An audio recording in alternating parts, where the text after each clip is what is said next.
എന്താ പറ്റിയേ? എന്ത് പറയാനാ, കൊറേ ദിവസം ഡ്യൂട്ടി കഴിഞ്ഞിട്ട് ഓഫ് കിട്ടിയതാ. വീണ്ടും വീട്ടുപണികൾ തന്നെ. അലക്കല്, തുടക്കല്, പാത്രം കഴുകല്, ഇത് തന്നെ. മടുത്തുപോയി. ഇങ്ങനെ വരുമ്പോ ഏതാണ്ട് ചെയ്യാറുണ്ടെന്ന് പറഞ്ഞിട്ട്. അത് ശരിയാണല്ലോ. അതെ, നമുക്ക് ഡെയിലി ലൈഫിലുണ്ടാകുന്ന ബുദ്ധിമുട്ടുകളെ ദൈവം തരുന്ന സഹനങ്ങളാണെന്ന് ഓർത്ത് സന്തോഷത്തോടെ ഒന്ന് സ്വീകരിച്ചു നോക്കി. എന്നിട്ട് നമുക്കത് ചെയ്ത് തീർക്കാനുണ്ടാകുന്ന ക്ഷീണവും മടിയും ഫ്രസ്ട്രേഷൻസും എല്ലാം ദൈവത്തിന് സമർപ്പിച്ച് ബ്ലെസ്സിങ്സ് ആയിട്ട് മാറാൻ വേണ്ടി പ്രാർത്ഥിക്കുക. ആ ബ്ലെസ്സിങ്സിലൂടെ മറ്റുള്ളവർക്ക് ഒരു അനുഗ്രഹത്തിന് വേണ്ടി, ഒരാൾക്കൊരു സൗഖ്യമാകാം, ദൈവത്തിന് അകന്ന് നിൽക്കുന്നവരെ അടുപ്പിക്കുന്നതിന് വേണ്ടിയാകാം, അതല്ലെങ്കിൽ നമ്മുടെ പ്രാർത്ഥന സഹായം ആവശ്യമുള്ളവരുടെ പ്രാർത്ഥന നടത്താനാകാം. അതൊന്ന് സമർപ്പിച്ചു നോക്കി. അത്ഭുതങ്ങൾ സംഭവിക്കും.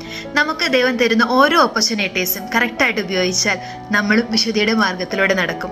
നമുക്ക് ദൈവം തന്നിരിക്കുന്ന ഓരോ ബുദ്ധിമുട്ടുകളും നമ്മളെ വിശുദ്ധീകരിക്കാൻ വേണ്ടി തന്നെയാണ്. അങ്ങനെ ദൈവം നമുക്ക് നൽകുന്ന ചെറുതും വലുതുമായ സഹനങ്ങളെ സന്തോഷത്തോടെ സ്വീകരിച്ച് ചെയ്താൽ വീട്ടിലിരുന്നും നമുക്ക് വിശുദ്ധരാകാം. പാത്രം കഴുകട്ടെ.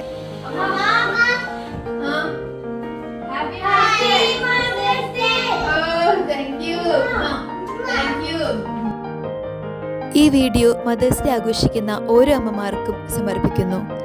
പരിശുദ്ധ അമ്മേ, ഞങ്ങൾക്കെല്ലാവർക്കും ആശ്രയം ആയിരിക്കണമേ. ആമേൻ.